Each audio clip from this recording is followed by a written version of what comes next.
हाँ देखिए बच्चों, आप लोग को विज्ञान का 10 महत्वपूर्ण विकल्प लेके आया हूँ, जो कि हर एग्ज़ाम में बहुत ही महत्वपूर्ण, बहुत ही इम्पोर्टेंट है ये, और हर एग्ज़ाम में लगभग ये आता है।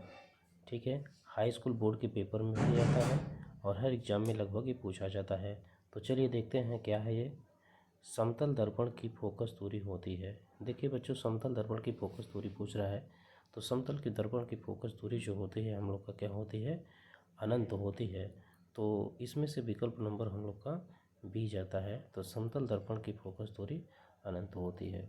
अगर बच्चों समतल दर्पण द्वारा बना प्रतिबिंब आपसे पूछ ले कि समतल दर्पण द्वारा प्रतिबिंब कैसा बनता है, तो ये जानते रहिए समतल दर्पण द्वारा प्रतिबिंब हमेशा आभासी बनेगा, आभासी बनता है। ठीक है, सीधा बनता है और वस्तु के बराबर बनता है, हमेशा वस्तु के बराबर बनता है। ठीक है बच्चों, ये जानते रहिए आप लोग। देखिए दूसरा क्वेश्चन क्या है। किसी अवतल दर्पण की फोकस दूरी 12 सेंटीमीटर है, तो उसकी वक्रता त्रिज्या क्या होगी। देखिए कह रहा है किसी अवतल दर्पण की फोकस दूरी 12 सेंटीमीटर है, 12 सेंटीमीटर इसकी फोकस दूरी दे दिया है, तो इसकी वक्रता त्रिज्या आपसे पूछ रहा है। तो देखिए हम लोग का वक्रता त्रिज्या में संबंध क्या होता है, आर बराबर 2f होता है। ठीक है, तो अगर हम लोग निकालें 2 × 12 बराबर, तो ये हो गया 24 सेंटीमीटर।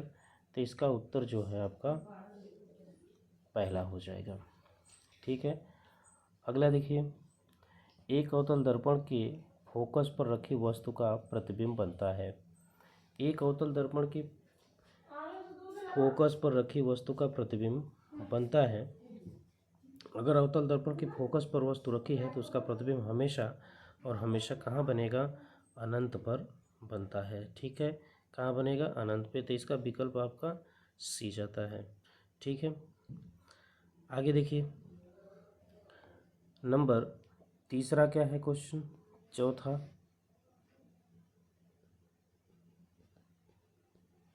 अगला प्रश्न,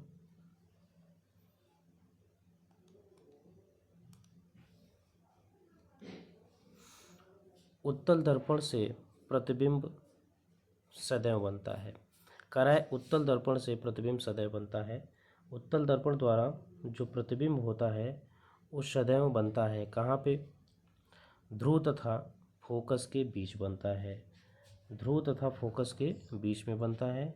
ये आपका विकल्प नंबर कौन सही है, सी सही है। अगला क्वेश्चन है, किसी वस्तु से बड़ा आभासी प्रतिबिंब बनता है। किसी वस्तु का वस्तु से बड़ा और आभासी प्रतिबिंब बनता है, तो कौन सा दर्पण होगा, तो ये अवतल दर्पण द्वारा होता है। कौन सा, अवतल दर्पण द्वारा होता है। ठीक है बच्चों, अगला देखिए, अगला जो क्वेश्चन है हम लोग का, उत्तल दर्पण से बनने वाले प्रतिबिंब की प्रकृति क्या होगा। बहुत अच्छा क्वेश्चन है। देखिए उत्तल दर्पण से बनने वाले प्रतिबिंब की प्रकृति क्या होगी। तो उत्तल दर्पण से जो प्रतिबिंब बनता है बच्चों, हमेशा क्या बनता है, आभासी बनता है और सीधा बनता है। आभासी बनता है और सीधा बनता है। और अगर अवतल दर्पण की बात कहेगा तो हमेशा अवतल दर्पण में वास्तविक और उल्टा बनता है। एक स्थिति ऐसी होती है कि उसमें आभासी और सीधा बनता है। तो ऐसा प्रश्न दिया है कि उत्तल दर्पण द्वारा तो हमेशा यह आभासी और सीधा बनता है, तो इसका विकल्प आपका बी नंबर है। अगला क्वेश्चन, समतल दर्पण द्वारा निर्मित प्रतिबिंब का आवर्धन होता है। समतल दर्पण द्वारा जो प्रतिबिंब का आवर्धन होता है वो हमेशा क्या होता है, 1 के बराबर होता है। अगला क्वेश्चन देखिए,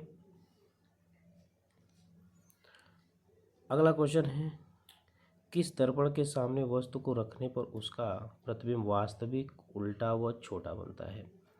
वास्तविक, उल्टा व छोटा बनने के लिए दर्पण की ज़रूरत होती है, वो हमेशा कौन सा दर्पण होता है, अवतल दर्पण होता है।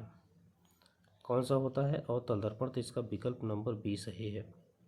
अगला क्वेश्चन, किस दर्पण के सामने रखी वस्तु का प्रतिबिंब आभासी, सीधा व बड़ा बनता है। ऐसा कौन सा दर्पण है कि उसके सामने अगर वस्तु को रख दें तो प्रतिबिंब आभासी, सीधा तथा बड़ा बनने लगे। तो ये भी आपका अवतल दर्पण ही है। विकल्प नंबर इसका बी सही है। अगला क्वेश्चन देखिए, अगला क्वेश्चन है, एक उत्तल दर्पण द्वारा उत्पन्न आवर्धन सदैव होता है। उत्तल दर्पण द्वारा जो आवर्धन होता है वो सदैव होता है, वो 1 से कम होता है। इसका विकल्प आपका बी है। उत्तल दर्पण द्वारा अनंत पर स्थित वस्तु का प्रतिबिंब बनता है। ये बच्चों देखिए बहुत अच्छा क्वेश्चन है। उत्तल दर्पण द्वारा अनंत पर स्थित वस्तु का प्रतिबिंब होता है। तो उत्तल दर्पण में अगर अनंत पर वस्तु स्थित है तो उसका प्रतिबिंब क्या होगा, आभासी होता है और छोटा होता है। यही इसका उत्तर सही है, आभासी और छोटा। विकल्प नंबर बी सही है। ठीक है बच्चों, ये 10-11 क्वेश्चन विकल्प का है। आशा करता हूँ आप लोग को समझ में आया होगा। ठीक है, धन्यवाद।